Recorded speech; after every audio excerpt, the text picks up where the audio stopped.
Fans, next time you need tickets to a game or concert, head to StubHub and discover why millions of fans make it their go-to site for finding great seats, even on the day of the event and even if it's sold out. The only question is, where do you want to sit? StubHub!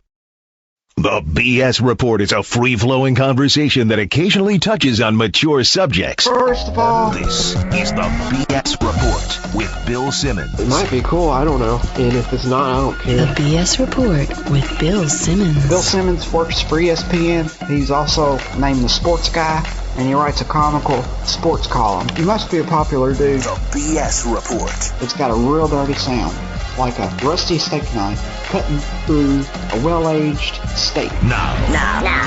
Here's Bill Simmons.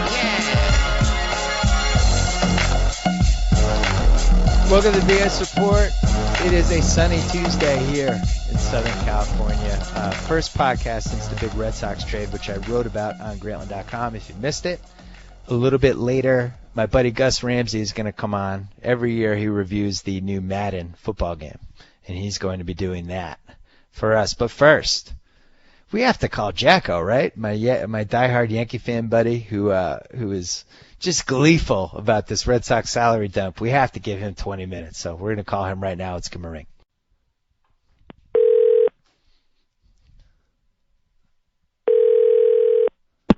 Complex Litigation, this is John.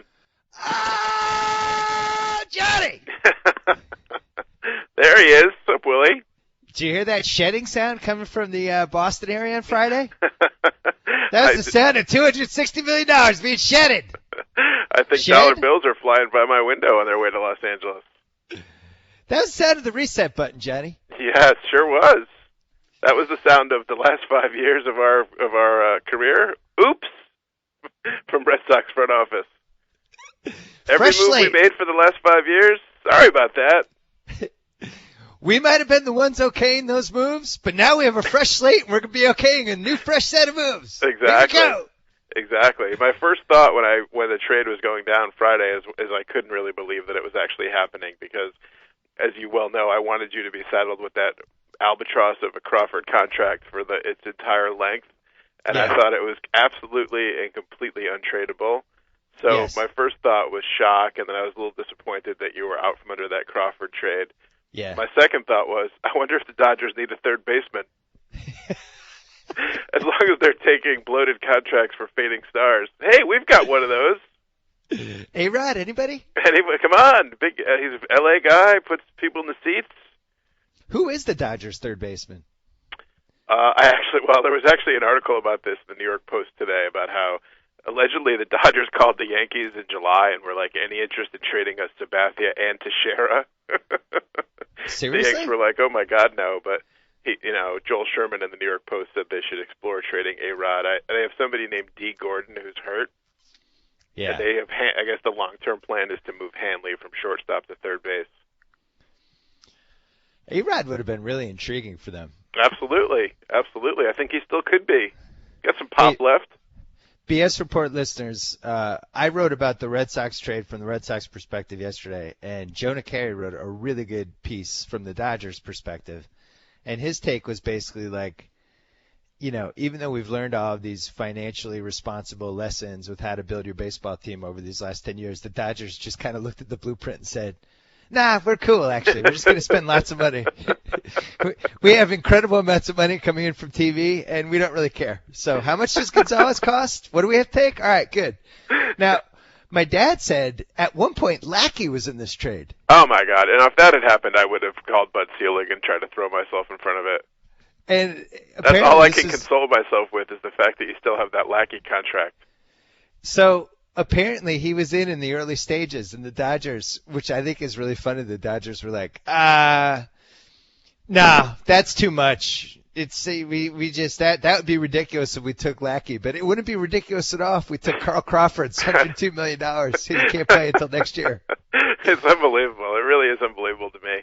I mean, he's the key to the whole thing because, Beckett could be rejuvenated in the National League. Gonzalez is going to be really good for them, I think. And maybe Crawford, the warm weather of L.A., and it's a more laid-back sports town. He doesn't have the pressure of Boston. And that contract's just a throw-in, so he doesn't have to play up to the contract anymore. you get 70% of what he was in Tampa, and that's not terrible from a Dodgers perspective, obviously.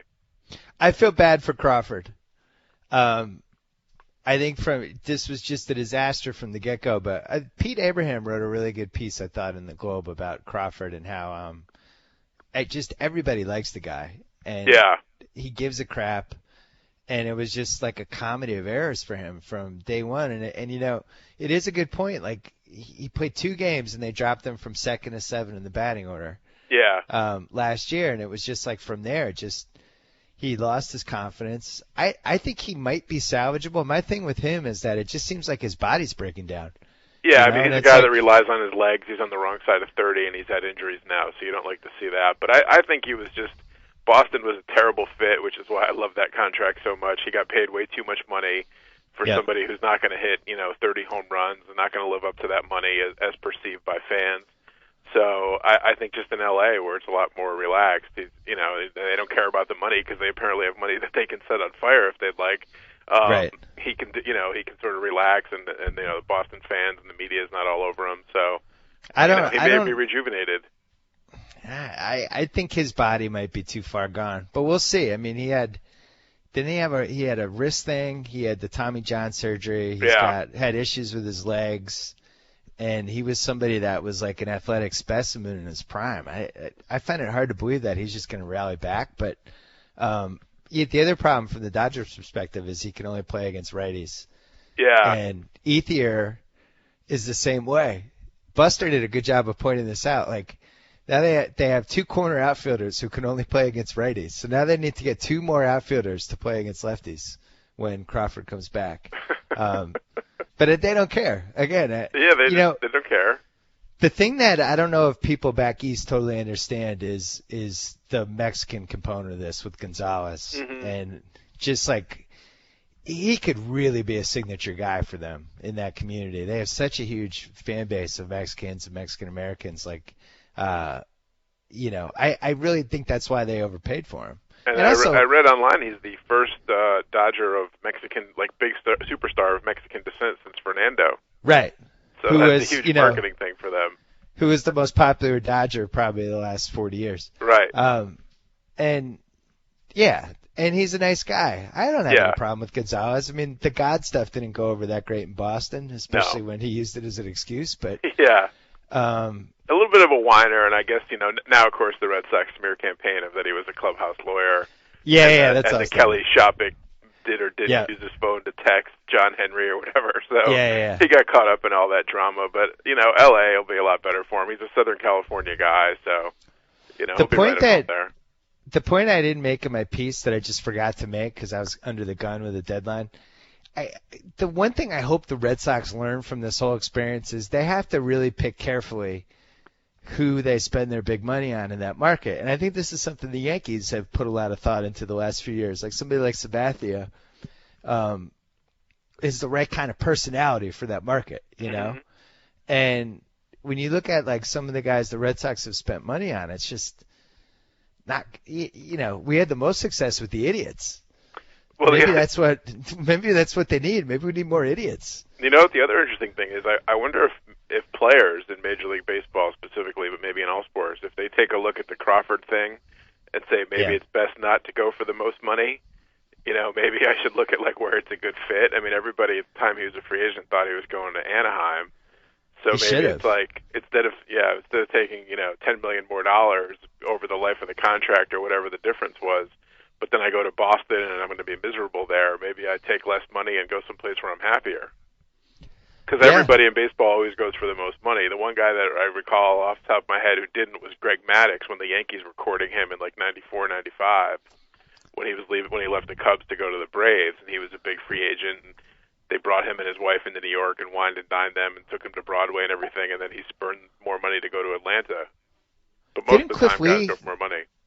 Cliff Lee took less, didn't he? Yeah, Cliff Lee too, supposedly. Yeah, that's true too. Because that's true too. Good one. That's a good, more recent one.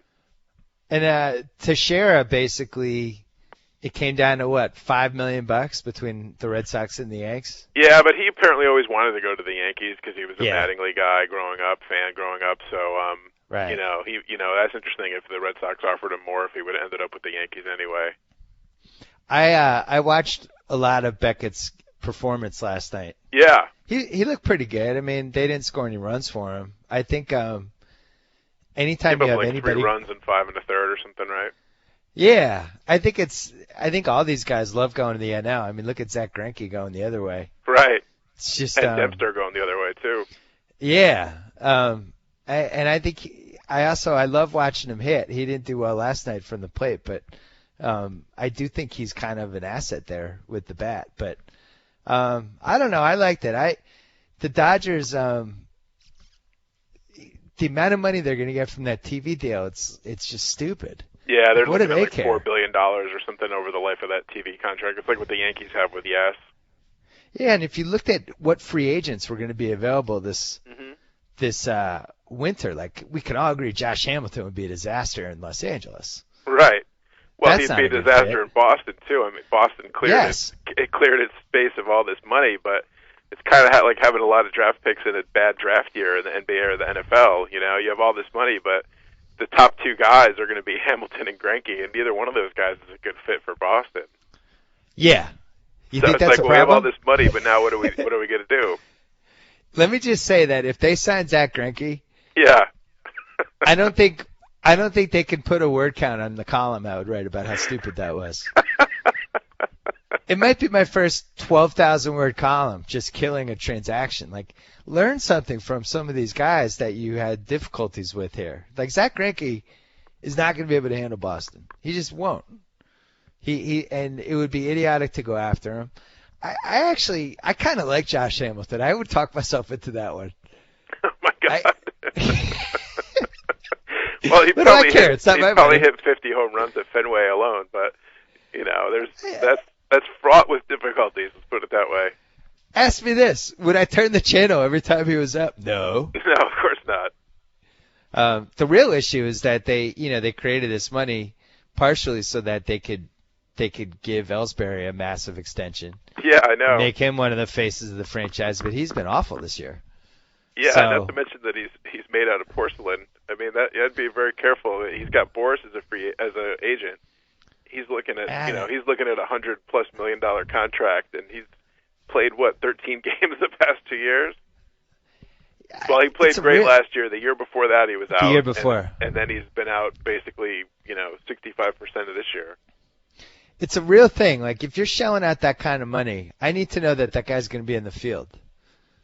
You know? Yeah, I mean, that's a huge risk. He obviously last year he was in the top 5 in MVP voting. He had a great year. He's great when he plays, but it was his best year. When he plays is a huge question.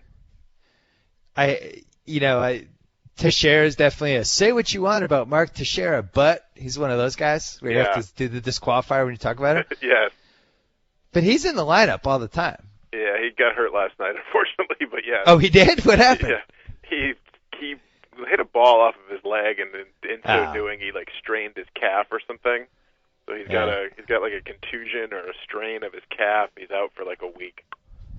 If I'm shelling out that kind of money for an offensive player, I want to make sure that guy's going to be in the field. Yeah, absolutely. And that was my big issue with J.D. Drew. Like, it's 120 games a year, paying him $14 million. Right. In 90 seconds or less, give us your thoughts on Theo Epstein escaping to Chicago, covered in the blood of this team, and now, and it's unclear. Like, put it this way, he didn't put a gun to the owner's head and make them sign all those guys. I think everybody shares equal responsibility.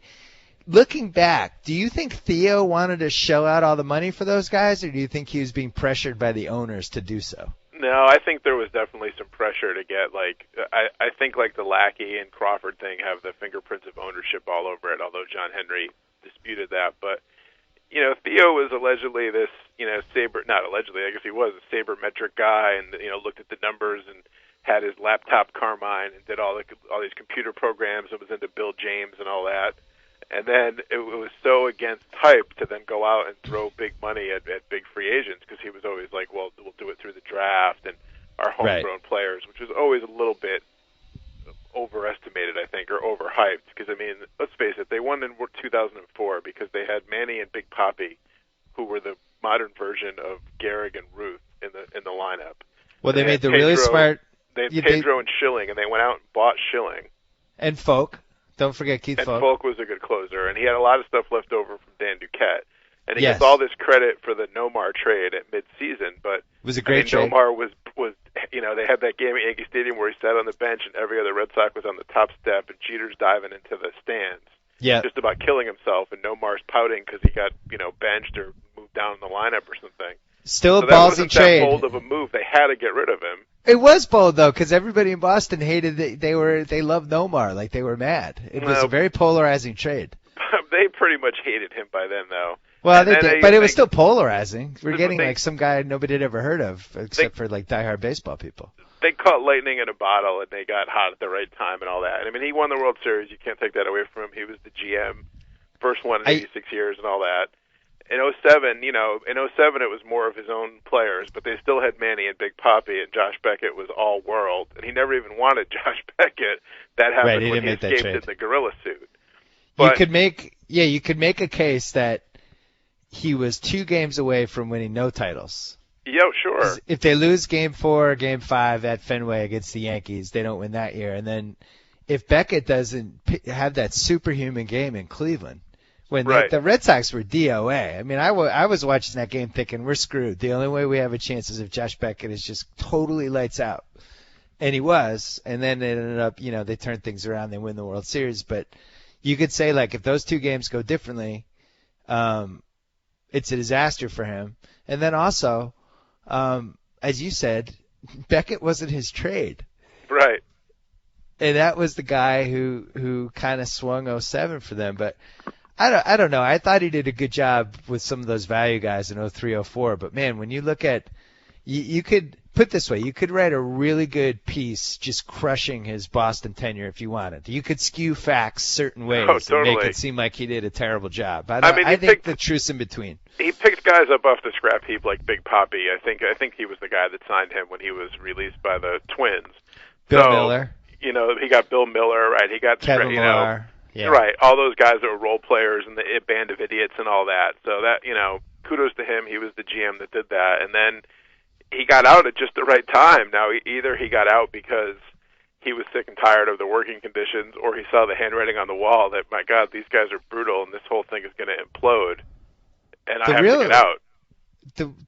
The most surprising thing is that all the money they poured into their minor league system and foreign scouting and foreign press, all that stuff, like, it really hasn't panned out the last 5 years. Well, one of the things that he was genius with, I think, is hyping up these prospects through the media and the fans. Yeah. Where, like, I mean, Right. if I heard about Jed Lowry and Lars Anderson as like the second coming of Rogers Hornsby and Lou Gehrig, and that's what all these Red Sox fans bought into, and then they end up trading, Jed Lowry for Mark Melancon.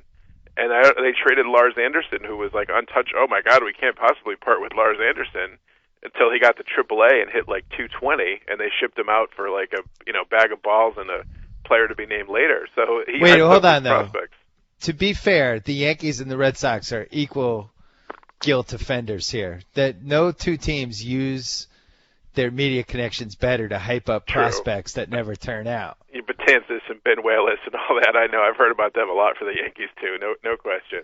Well, Theo, for when Gammons was still, writing when that was still like the must-read column, he was pimping some of the Red Sox prospects. And man, if you could go back through Gammons' archives the last 10 years, it would be pretty funny to read some of the stuff he's written about Red Sox prospects. Right. But I just know from being in that crazy AL keeper league I'm in, it's kind of shocking how little the Red Sox prospects are even like on teams that we have, like in our minor league system. There's only like a handful that I can even think of. The Yankees certainly have more guys. The Tampa has a crap load of guys. Kansas City has a crap load of guys, obviously partly because they're picking in the top 8 every year. But that's one of the things my dad and I were talking about. Do you know that the Red Sox have not picked in the top 10 of the minor league draft more than once in my entire lifetime? Really? Do you know who it was? You won't. No, probably not. It was your hero, Trot Nixon. Oh, really? 1993. That was the only time we picked in the top 10 in my lifetime. Christopher Trotman Nixon, really? The worst, 92 Red Sox were 73 and 89. That was the year. It was Jack Clark's second year. Nice. Danny Darwin, Matt Young. You loved ragging on that team. I remember because we were in college. Yes. But that was the only time that yielded. So of course I was rooting for them. They had a chance to like leapfrog 6 or 7 teams, but now of course they're winning now that they've made this trade. Right. So, but yeah, I mean, it'd be nice to get a blue chipper in the draft for once. The Yankees have, the Red Sox have cleared all this money, and they have all this money, but I don't know what the plan is now, though. I mean, they have all these young guys. You have all the pink hat crowd and the most treasured record in sports, the sellout streak. Is the sellout streak going to end when the team is basically like struggling to be 500 next year and probably the year after that? I have some inside info on this. Oh, okay. They don't think the sellout streak is going to end because Sam Kennedy, who's their genius business guy who everybody tries to hire and they keep blocking all the teams that want to hire him, he arranged the partial season ticket plan so that you had to buy April, May, and September. Nice. And it was like this built-in sellout streak protection. So anybody who bought the half-season ticket plan, they bought April, May, and September. So they have all those tickets. So they actually think the sellout streak's going to continue. Thank God, because, I want to be bouncing my grandchildren on my knee talking about the history that I was able to witness from afar. So here's I'm glad the thing that won't be ending. Here's what I don't get. So everybody makes fun of this streak constantly. Right. Like it makes them look bad. It makes them look like liars. So what's the upside of the streak? I don't know. I mean, what is the upside for people making fun of you, ridiculing you, and claiming that you're lying about something versus the upside of some imaginary record that nobody even knows what the record is? Maybe it's like if you're like a Pink Hat fan and you get in there and you're super excited because you feel like, oh my God, it's impossible to get tickets. It's like getting into an exclusive nightclub. Yeah. It just makes you feel good. It's like a participation medal in sports when you're a kid. Well, that's another good thing about this season is I really wouldn't mind if they had a couple rebuilding years and we could get rid of some of the riffraff. I've said this before on the podcast. It'd be nice to go back to the team I grew up with. Yeah. Yeah. Be nice. And I wrote this yesterday. Like, I've never thought that they needed to make these splashy moves to keep my interest. I'm going to watch anyway. It's done with a casual fan in mind. And yeah. I mean, they won 2 world titles and they milked every penny out of it that they could. Right. And now there's an overweening sense of entitlement, I think, among the fan base. And so they had to keep, the guy who wrote the book Feeding the Monster or whatever, right? Seth Madukin, is that who wrote that? And, they had to keep feeding the monster. They had to keep they had to keep the streak alive. They had to keep finding new bricks to sell. So they figured, we'll do it with splashy signings. And somebody, I think we might have talked about this before, but somebody responded to me on Twitter the other day and said it's kind of like the Cold War where the U.S. basically spent the Soviet Union out of existence. Yeah. Sort of the Yankees and the Red Sox did the same thing to each other. The Yankees outspent them out of playing in that game. It's funny because apparently like a few years ago I wrote a column, somebody reminded me of this about the Red Sox versus the Yankees, how this was the new thing for the Red Sox now that we had won 2 World Series. Like, what keeps us interested now? Beating the Yankees. And I compared it, I said it was a zero-sum game. Remember, right. Like in political science, that was one of our favorite yes. phrases. We love zero-sum game. Yes. And it really became the zero-sum game where it was mutual deterrence, basically. But you're right. The Yankees won. And in reading these comments on the Boston Globe and stuff today, like fans, it was probably like 90% to 10% that they loved the trade, and all these fans, it's kind of like a fantasy football draft where you're more proud of yourself if you win when you get sleepers in late rounds that nobody discovered and diamonds in the rough. That's what all these fans want. They like the homegrown talent and the scrappy, gritty, gutty kids that came up through Pawtucket, and we watched them grow up, and now they're winning. And they don't like the splash and dash because they've spent 40 years bitching at the Yankees doing it and cursing Steinbrenner for buying World Series, and then their team tried that and they hate it. So they say that now, but when you go 79 and 85 or whatever for the next couple of years, I'll be curious to see how much fans like it. Yeah. I mean, the 07 team was probably a better blend of what your ideal would be for winning a title, where you had some high-priced guys, but you also had a bunch of homegrown guys, and there was some real ingenuity to how they put together that team. And And fans seem to be screaming to go back to that now. Like they want to watch these homegrown guys. We'll see if that's the case when they don't win, they'll make the playoffs. But in my piece, I made that point about how fans are so much smarter now. Like that's the dumbest thing teams can think is that we have to win the fans by overpaying for this guy. Like I really think fans are smart now for the most part. I mean, the casual fans obviously aren't, but the people that really care about the team, like you and me, like. I would rather see real thought put into how they do together the roster. The Crawford thing to me was fun, and it was like buying a yacht. It's like I don't need the yacht. I'm just gonna get the yacht anyway. This will be fun. And then the hurricane comes and hits the yacht. But after you traded for Gonzalez and then you went and signed Lackey, who you didn't even need, who at the time everybody thought was like, wow, what a pitching staff. And then you went out and got Crawford. It was kind of like buying a smaller yacht for your bigger yacht to tow. Like in case the big yacht ran into problems, you could all just evacuate to a smaller yacht. I just want to go on the record. I want to go on the record with something. I was actually fine with keeping Lackey. Like if that had been a deal breaker for them, because he only has 2 years left. I wrote yesterday he has 3, but I screwed up. It actually has 2 years left, and he had TJ surgery, so he'll be throwing 3 miles an hour faster. Right. And he has Josh Beckett's locker, so that was good. Everybody likes him. Apparently, he's like super popular in the clubhouse. Right. And he only has 2 years left. He'll have his 4 ERA. He'll throw 200 innings. Like, yeah, he's overpaid, but it's not like they had to get Beckett out. Beckett had to go. Yeah, no, he was disaster. Yeah, he was like a bad seed. Yeah, no question. I love the fact you're talking yourself into John Lackey. I'm not talking myself into it. I'm just saying, like... I can't wait until next week when you talk yourself into another year of Dice K at cheap money, too. No, just to be clear, I'm not talking myself into John Lackey. I'm saying that Crawford was, to me, like just a sunk cost. Like, what the hell do we do with this? It's $100 million of this broken-down guy that, the odds of him playing at a decent level again are 1 in 10. Like, at least Lackey can come back next year and he might throw 190 innings and be like our 4th starter. It's realistic. This is pathetic. We made this bet at the beginning of the season that the Yankees would finish 10 games ahead of the Red Sox, and the winner gets to send the loser something that has to be hung in his living room. Oh, God, I forgot about that. I don't want to get cocky yet because there's a lot of baseball left and the Yankees could slide in September, but so maybe it won't, if it's not 10 games, but I was already talking to local artists about commissioning a portrait of John Lackey, oil on canvas with a Popeye's chicken bucket and a Bud Light in the other hand. But you might be into that now that you're a big Lackey fan. Oh, I would hang that in a second. I might have that done for myself. I got to call the artist right now and cancel that. That sounds... An oil painting of the Beer and Chicken Gang would be pretty funny. And having to look at that probably would ruin at least my winter. Nice. If any listeners out there are artists, I'd like to take some artist renderings of that. We'll talk about it. We have to go because you actually have to leave. So we'll continue this next week. Awesome. I'll talk to you soon. All right. Take care. Bye-bye. Bye-bye. Well, as you know, I've written it many times. The release of Madden should be its own holiday.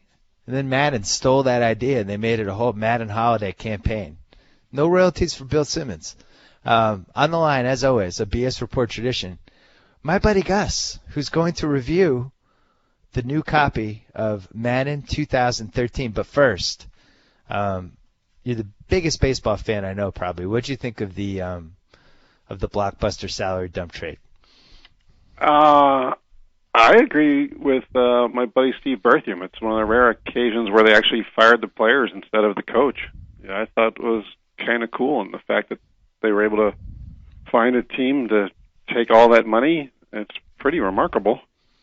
I'll be curious to see. They got to turn it into something now, but in some ways, it's probably a win-win. The Dodgers obviously don't care. I mean, I look at them and I say, geez, 2 years ago, they were in the same boat with the Mets, basically, financially. Now they're just taking on money left and right. So there's hope for Mets fans that somehow, some way, teams can turn it around that quick. They were in a boat. Now they're in a yacht. They're in like a 120-foot yacht. Now we're like Caddyshack. They're driving the big boat and they're headed right towards our little dinghy. So, So you think that the Bobby V thing is salvageable, it sounds like. Yeah, again, I'm friends with Bobby, so I'm a little bit biased in speaking about him, and he was good as a Mets manager, so I think all Mets fans are a little bit blindly loyal to him. I thought he was going to be a good fit to begin with. Like, the most stunning thing to me is that he and Pedroia don't get along. I just thought, I don't know Pedroia, but just from what I see of him, I thought they were like two peas in a pod.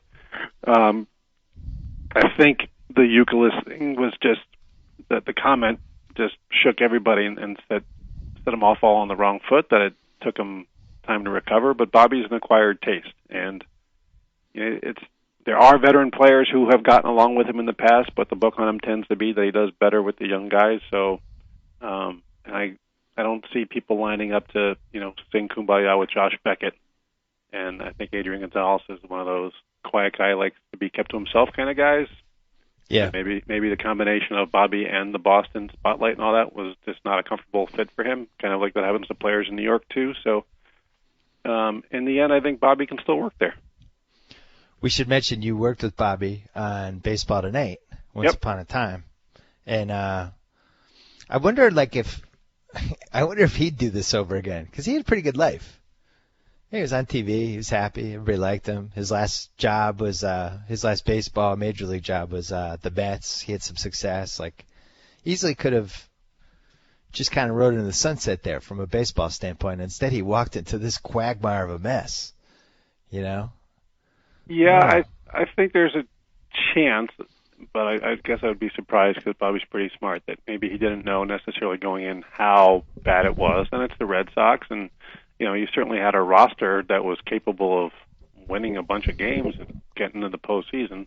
So from that standpoint, I could see what was attractive. I was always surprised when the Dodgers hired Torrey, I think it was. Bobby was available then, and him having Dodger connections and a good relationship with Tommy Lasorda, and not quite the hot burn of East Coast media that would have been a good fit. But he was away from Major League Baseball for a long time, and maybe it's just going to take him a year to kind of reacclimate and understand what's going to work and what's not going to work in that market. It's just going to be a question of would be too late by year two.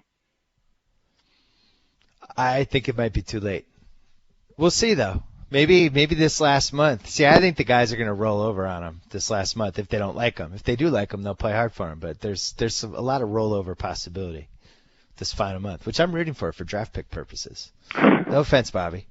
I'm totally fine with winning 72 games and having a top 8 pick, so I can throw myself into the minor league draft. The Expendables. Yes, the Expendables 2. There's something you need to know. I've been waiting to tell you until you were on a podcast. Okay. Just for your reaction. Yeah. I still have not seen Expendables 1. That's disappointing. No, but you know why? I have a whole theory on this. Okay. I'm saving it. I'm saving it for the right night when I really need it. Like, it's almost like somebody gave me an awesome bottle of wine or scotch or something. Yeah. And you could just drink it right away, or you could say, I'm just going to put this over here. And one night, it's going to be an awesome night, and I'm just going to break it out, and I'm going to drink it. So now, I'm thinking maybe I wait until Expendables 2 come out, and that's like suddenly a double feature. And that's like that'll be a top 10 night for me of 2013. Bang both of those out back to back. Here's the issue with that kind of thinking. Yeah. It's similar to young parents who say they're going to wait until they can afford to have a child. Right. 98% of us can't afford to have a child, so you gotta have one, and then you figure out the rest. So it's nice that you're in your mind you're creating this little scenario where you're going to have a little Expendables party. In my mind, if the Red Sox season hasn't given you enough cause to want to turn off baseball and put in a good movie, then I don't know when that night's coming. Your only saving grace is you could dial it up and just say, all right, when Ben turns 13, on his 13th birthday, we're sitting down, we're watching Expendables 1, 2, 3, and 4. 13? How about 5? I can't do it when he turns 5? It's probably a bit much for a 5-year-old. Although I will say the second time that I saw The Expendables 2, there was a parent who had brought a 5-year-old daughter into the theater with them. Oh God. Which was a little disturbing. So, but did you think Expendables 2 is better or worse than Expendables 1? Better. Better. Yeah, because Bruce and Arnold have more face time, and it's a little bit more cartoonish in the overall sell of the film. It's pretty tongue in cheek. There's a lot of little one-liner exchanges referencing other movies, and Sly just kind of understood that people want to see these guys and want to remember what we used to do, and so Sly took a back seat a little bit. A little, but I think he just wasn't so hung up on I gotta tell some stories along the way. And Van Damme is a phenomenal bad guy. Oh, good. Much better than Julia Roberts' brother. Although we didn't get Stone Cold in the second one because he was killed in the first one. Oh, sorry, spoiler alert for you. Whoops.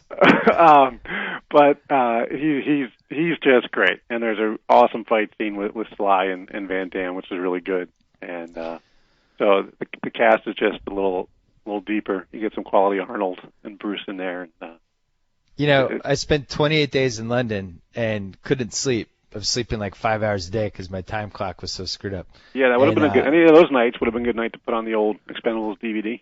Well, here's the thing. So, TV every night, they were running like just a murderer's row of movies because from a pop culture standpoint, they're kind of 15 years behind.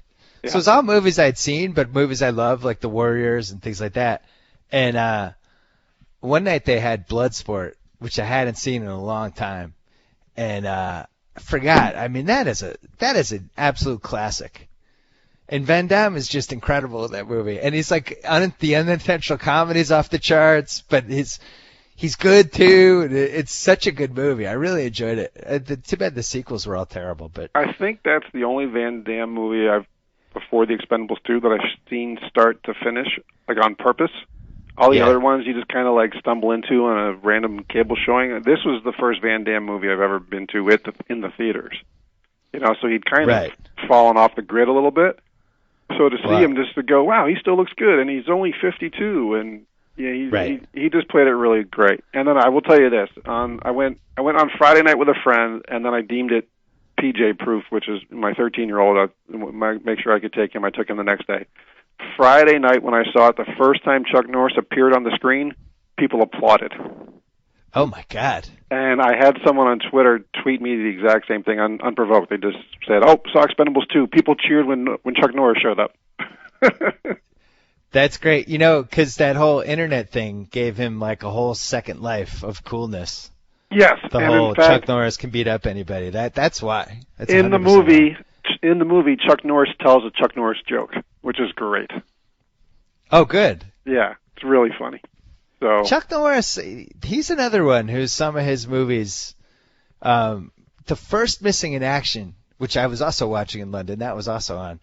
There's like a 15-minute sequence in there when he has to like scale a building to sneak into the some person he's trying to like get information on or kill, or I don't even remember, but it was just really good. Chuck Norris might be underrated. As weird he's as 72 sounds. now, by the way. What? Yeah. That's amazing. I would have guessed I don't know what I would have guessed. 72. Yeah. It's a sneak up on your fastball right there. Hey, what do you think Kareem's statue should be of? Because I was getting tweets that people think it should be him dragging Walton and Lanier up the court, which I thought was very subtle. Yeah. Very subtle airplane joke that I enjoyed. I personally think it should just be him whining about a call. Standing there with his knees slightly bent and his hands out. Yeah, and like a really kind ninny... of palms to the sky. Yeah, like a ninny look on his face, like he's just totally aggrieved and the world's against him. I think that would be a good Kareem statue. All right, let's talk about Madden. Okay. So you tweeted something about even if it's disappointing for online franchise. I didn't know what that meant. What did that mean? Yeah, all right. Well, let's start with the cons, because there are many more pros. But you've known me a long time, and one thing you know about me is that I hate change about as much as the Red Sox clubhouse. So in previous years, when you did an online franchise league with your friends, like I do with these 5 guys, the first year that you start, you draft your entire team. So I was the Denver Broncos, but Aaron Rodgers was my quarterback. Dominic Rodgers-Cromartie was one of my corners, like that. That's gone. That does not exist anymore. Oh. Which is very disappointing. So now why did they get rid of it? Well, because the big picture is they're trying to make the closest thing that they can to like the first real sports RPG. So you now have options. It's called Connected Career Mode or Career Connected Mode. I never remember. So if you want to do a franchise with a team, you have to be the coach, and then you're involved in every play. But in theory, you and I could be in a league, could be just the 2 of us, it could be with 20 other people. You could be a Patriots wide receiver, and I could be a Broncos middle linebacker. When we play games, we're only going to be involved in plays that involve those positions. So, like, we wouldn't see a kickoff return, if it was a running play and you're a slot receiver and you might not be on the field for those plays. Well, that doesn't sound fun. Well, their goal is you can play up to 30 seasons with it, I think it is. Again, it's trying to make it like one of those first-person games, but you're not doing it inside the helmet like they had a couple years ago, where you get the perspective of like the running back and it was Blair Witch Project kind of disorienting. They don't have that, so it's part of a bigger development that they're using going forward. This is the first year of it. It could be cool. It's just, if it wasn't for the elimination of the fantasy draft of the franchise leagues, I'd probably be more excited about it itself. Hey, I'll be the Broncos wide receiver. I'll start out as a rookie, and away I go. Now, well, the good news is you could just play last year's edition and do that anyway. Could do that. But the game itself is better than last year, so obviously you want to play with the better version. Why is it better? We'll get to that. So now if you want to do an online franchise league, you basically have to be a team. So like the 6 guys in my league, we're going to all be NFC teams, so we play each other more frequently. But like if I end up being the Redskins, I'm the Redskins. Now at the end of the first season, you do the college draft, and you can sign free agents and all that, and there's roster turnover. But creating your team from scratch is gone. So that's disappointing. We should mention that you met these guys 2 years ago when you went on your fantastic tirade about how much you hate some of the losers online who don't have the dignity to stick through an entire game. And then you met these other players. People. Yeah. You met some other people who feel a similar honor and conviction to video game football, and now you're in love forever with these guys, and you play your games, and you don't have to worry about people backing out when you're up 38-10. That's right. It's good. It was productive. It's a code of honor kind of thing. And, code of honor. Last year they created a community online element which allows you to invite people to come play in your community. So instead of just doing random online games to get what you get, you can go into your community and play just those people. So last year I created a community and accepted a bunch of people who wanted to play, what I call the right way. And I'll be doing that again this year, so people can hit me up on Twitter and say, let me in your community. And last year I didn't have one single complaint about anybody playing, the jerky way. And if I had gotten one, I probably just would have kicked people out. So it allows that experience that you're talking about to be almost all the time, which is what most of us want when we play. So right. There you go. There you go. So yeah, because of the podcast and that, some guy reached out to me, Chris Barreau, and said, "You want to be in our league?" And we've done like 3 years now. We usually get about 8 seasons in before a new game comes out. It's a lot of fun. Well, I asked you when the trade happened, or not the trade, I guess it was the signing because he got waived. How's the Peyton Manning era for you? Now I can ask you, how's the video Peyton Manning era for you? Well, some people have been asking me on Twitter because last year I announced my Madden retirement, and then you had me on the day the Broncos signed Peyton, and I pulled a Favre and I unretired because I wasn't going to walk away from getting to play Peyton Manning. You took some heat in the media for turning your back in the retirement, but I'm glad you came back. Yeah, that's life under the bright light, but It's great, and one of the great things about the game this year is it's really passer friendly, as it should be. The league is now a passing league, and they made, I don't want to say they made passing easier, they just made it more realistic. So when you have a quality quarterback like Peyton Manning, and you got guys running really precise curl routes or out routes, you can now lead receivers with total control passing into open spaces. That sounds cool. I would like that. Yeah, it helps to have an accurate quarterback. So, like, I played a guy online last night.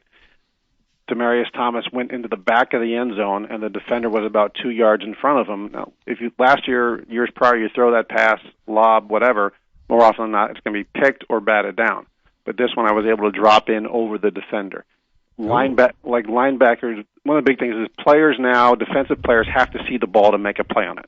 The blind linebacker who jumps up and bats passes down that look like they're going to be, he's 10 yards in front of, those days are gone. That doesn't happen anymore. That was the Jay Kang move, yeah. He would just said the guy would be not even turned around, throwing his hands up and would block the pass. He's like your receiver's 15 yards down the field, the linebacker's 5 yards down the field, but magically he can deflect the pass. That's gone.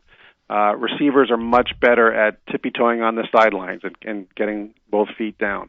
When you throw a ball into the flat, a lot of times you dump one off to the halfback, you get that kind of lob pass, the moon pass, and the guy would almost have to fair catch it and then awkwardly stumble out of bounds. Now there's much more of a lead and touch on the pass. They added 25 trajectories to the passing game and over 400 catching animations. So it's just much better. That sounds good. The trajectory thing always bothered me with Madden. Yeah, it's very realistic now. Can I ask you a question? Sure. Can video Peyton Manning turn all the way to the right or no? So far, he's had no problems throwing to the right, more than 10 yards downfield. So I'm not too terribly concerned. Just like he did on Sunday against the 49ers, he had no problems throwing to the right. So, I thought he looked very good against the 49ers, except for the part that, got to be honest, not a lot of zip on the ball. He threw not a lot of zip. I wouldn't say the ball had a ton of zip. He put the zip on that out pass. He threw to Decker for the touchdown. And some zip. And I'll little just, zip. My defense. Joe Montana doesn't have a rocket for an arm. Guy won Super Bowl. So. Oh, you're locked in. Smart coaches, smart quarterbacks.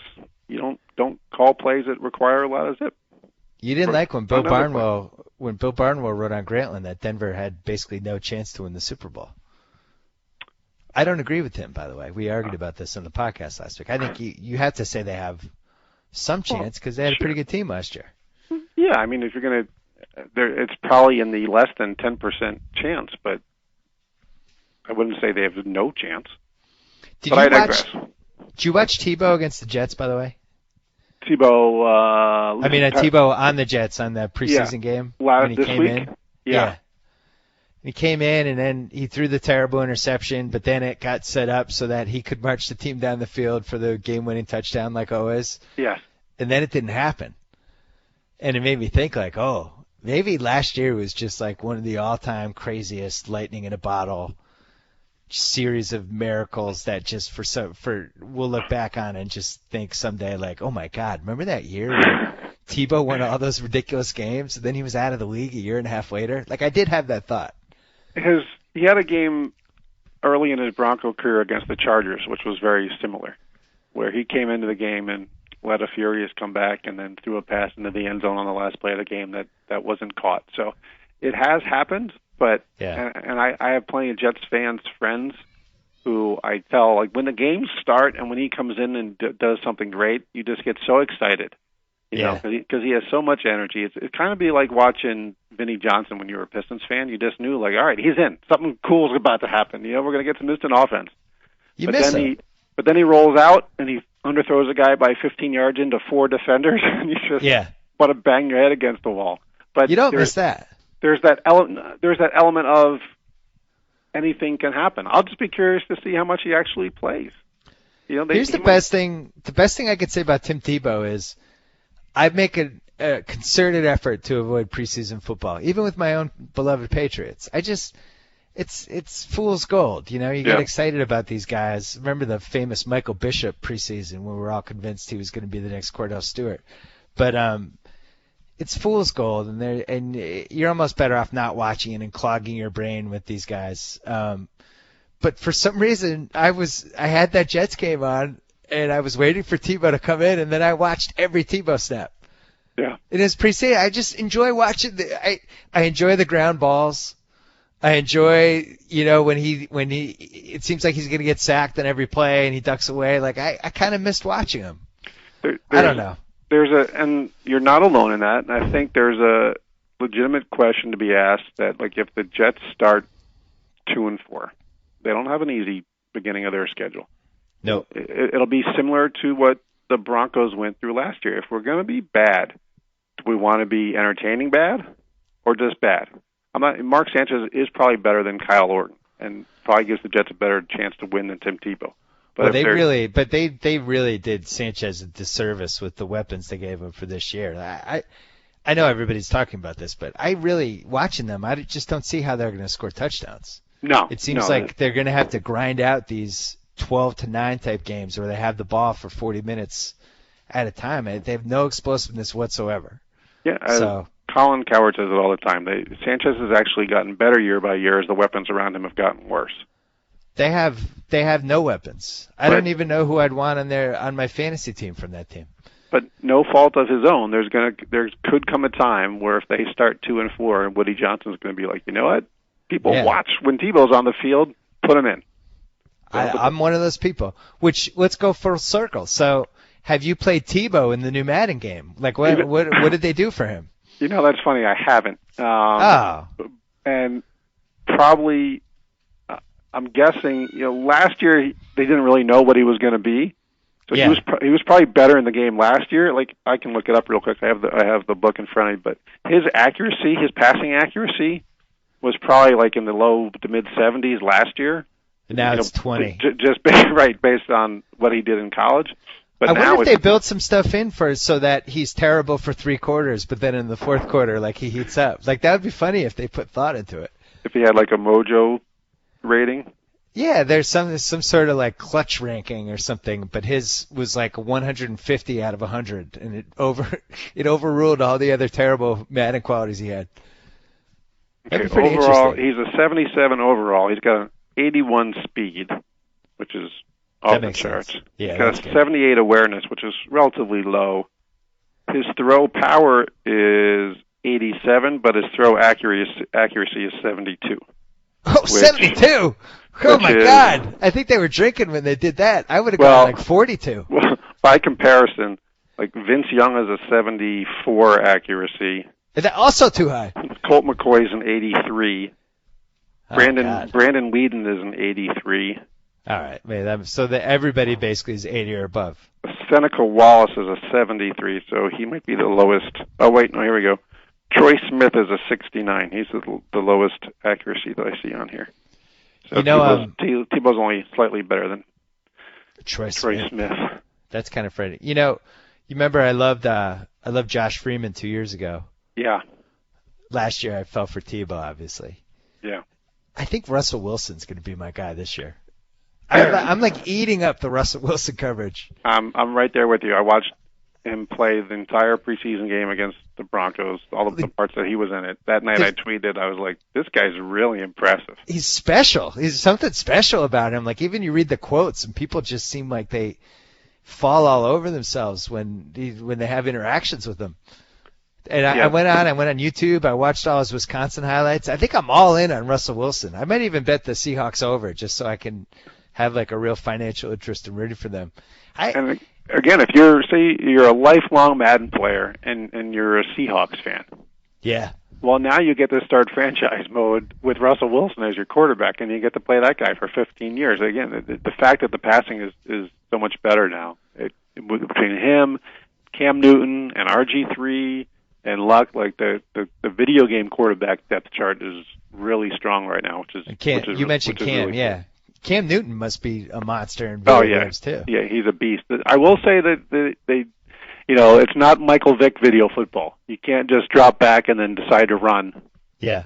And you can go for 50 yards every time. They have made it a little challenging to be a scrambling quarterback, which is good. I mean, you're going to have much more success dropping back and then taking off up the middle than you are just trying to run to the outside and turn the corner. Like that barely exists anymore, but it's good that way.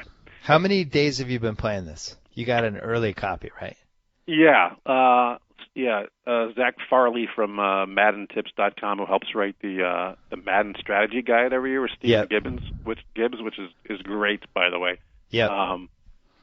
Those guys hooked me up, and yours should be arriving in your mail today from Jason Romano here at ESPN, your Xbox copy. So, I got it on Thursday. So I've been basically Thursday, Friday, Saturday, Sunday, Monday, 5 days. So you haven't played everyone. We're gonna have to have you back on. I would think Gronkowski has a chance to be the best video game tight end of all time. Yeah, I played back-to-back games against people last night online who were the Patriots. Yeah. And the first guy was really good. The second guy really didn't have a clue, and I destroyed him, and he quit in the middle of the third quarter. Code of honor. Yes, it was a clear violation. He will not be invited to the Gus Ramsey community. But the first guy, between Welker and Hernandez and Gronkowski, his outside guys, Lloyd I think he was just clearing space with Lloyd every single time. And because you get matchups, and you get Gronkowski on a linebacker, and you're just dead. We've been saying it for 30 years. A good tight end in video game football is all you need.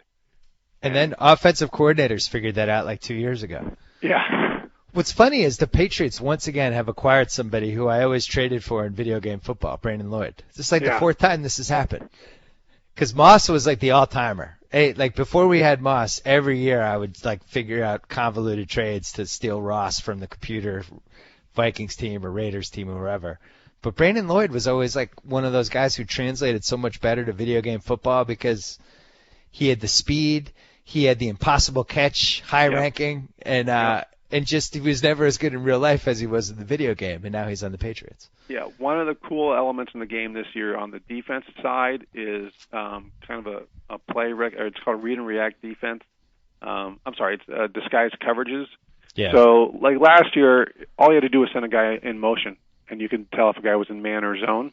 Yeah. But now you can be in zone, and say your wide receiver splits to the right, goes across the screen, right to left in motion. Your DB, even if you're in zone, your DB goes with him, and the linebacker on the vacated side of the field adjusts his zone coverage to cover that area where the DB was. Sounds complicated. No, it does it all by itself. But so what it does is it makes it much harder for offensive players to recognize the coverages that are being played against them, and it eliminates I just moved Calvin Johnson into the slot, and now he's being guarded by my outside linebacker. The best corners guard the best receivers pretty much wherever they go on the field, and it's much harder to create mismatches on the field as an offensive player. So it's having to recognize what defense the opposing team is in really matters now. And that's really going to help separate the good players from the bad players. Other awesome element is player control.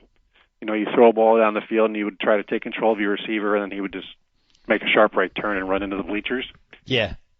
They've improved that significantly. So now your receiver will stay almost exactly on his route as you take control of him. It's much easier to try to go up and make a catch as a receiver, which is obviously a big deal. Did they increase the decibel level for Jets fans booing their own team, or no? Yes, that's gone up by 15%. Now you're going to have to prepare yourself for virtual Nance and Sims. Oh, I'm okay with that. When the game starts, you get a little two-shot of them in the booth, looking scarily realistic. Did they have Nance record a bunch of Jim Nance lines? You get some hello friends in there. I'm not sure how much time Phil Simms spent doing the voiceover. Might have called in sick. Yeah. There's not a lot of direct reference to players. It's a lot of this guy, that quarterback. Apparently they ad-libbed most of their stuff, so you do get some Phil Simms stammering and stuttering along the way, which is reminiscent of Summerall from back in the day. So that's kind of a pleasant experience. You'll be happy to know that they changed the kicking again. They've gone back to on PlayStation, right stick down, right stick up to do the kicking instead of the button pushing. Every year they have to change that. They put some juice back in the kick returns, which is good. Last year, if you ever brought a ball out from your end zone, if you made it to the 20, it was an accomplishment. But now you can more consistently get good returns.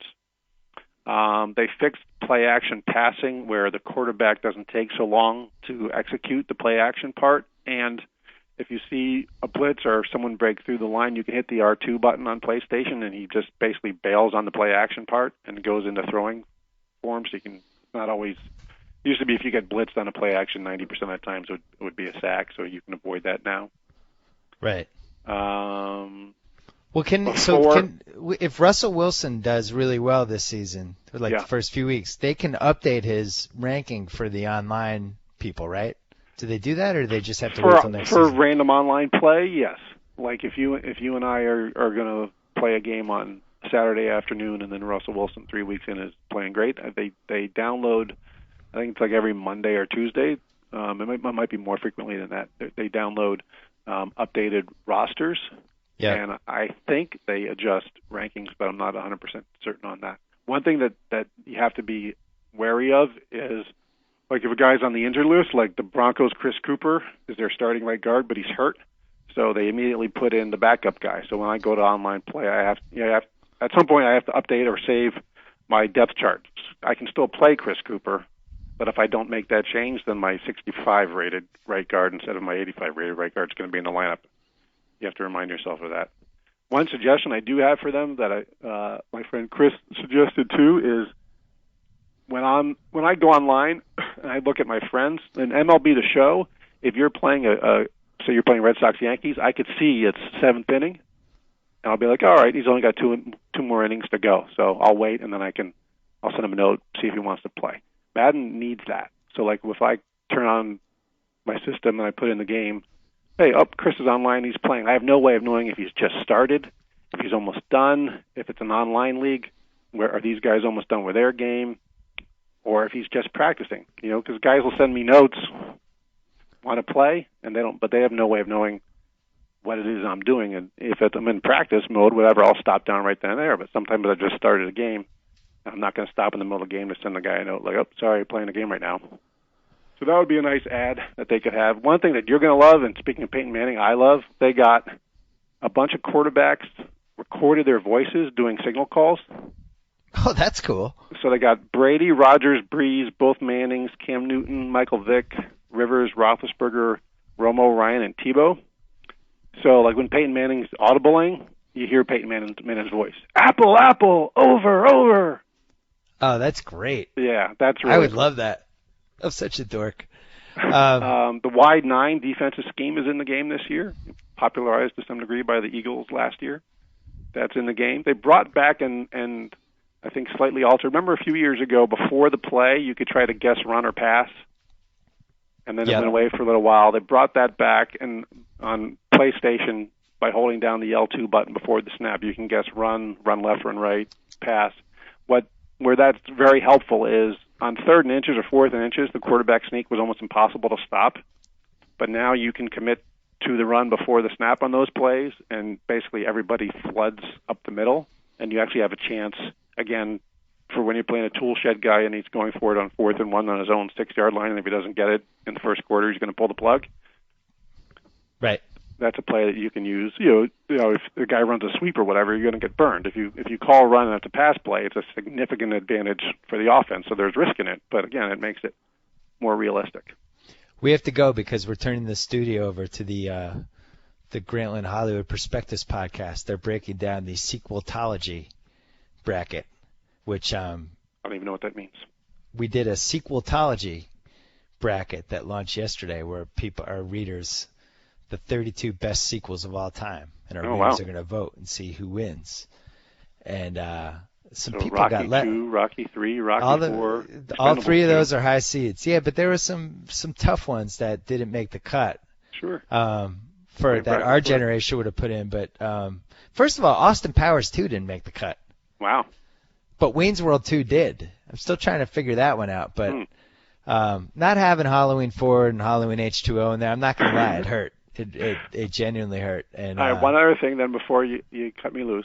Yeah. When you put in the game, there's a opening monologue from Ray Lewis, where he's just kind of sitting in the locker room and talking about his love of football. It's almost, that's not a ripoff, but inspired, has to be inspired by Lawrence Taylor's Any Given Sunday. When a man looks back on his life, oh God, he's got to be proud of all of it. Yeah, that scene made me think of that right away. So don't X button through that. Sit there and watch it one time. Last thing. 30 years ago, we met. Is this it? This is the summer of 30?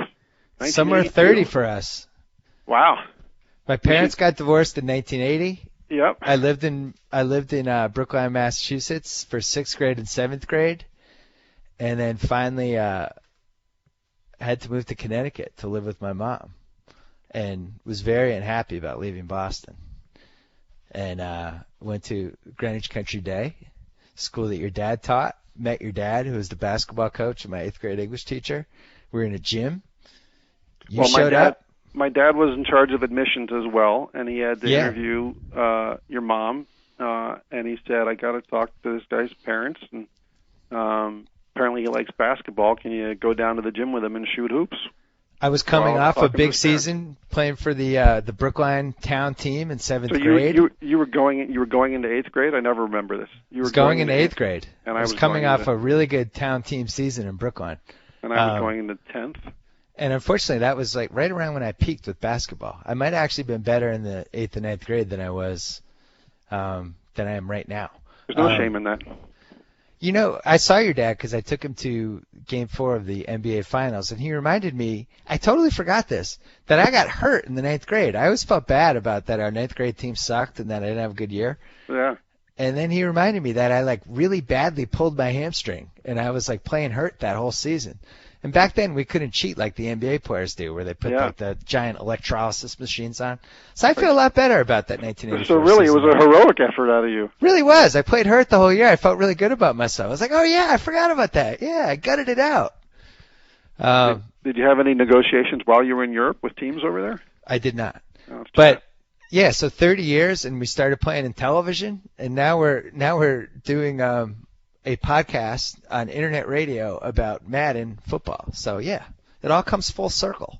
Happy anniversary. Happy anniversary to you too. We'll check in with you during the season because October 7th, Broncos at Pats. Yeah, but I'm going to need some Peyton Manning updates before then. So we will talk to you soon. Gus Ramsey, check him out on Twitter. Gus Ramsey is the Twitter handle, and he also has a blog. You can check that out. He writes about. You do Madden. Are you going to do the Madden simulations this year? Yes, I actually started my own Twitter handle for that one, at Madden Sim, where each week I will just have the computer play and I tweet some play-by-play, and for some reason people find it fascinating. I always like that stuff too. I think I'll definitely do Steelers Broncos for week 1, but I asked last night for people to send me some suggestions for other. I'll probably do 3 week 1 games just because we're all so excited for football. So. All right, cool. We'll talk to you soon. Thanks. Okay, thanks, Bill. So I get to sign off. Whoa!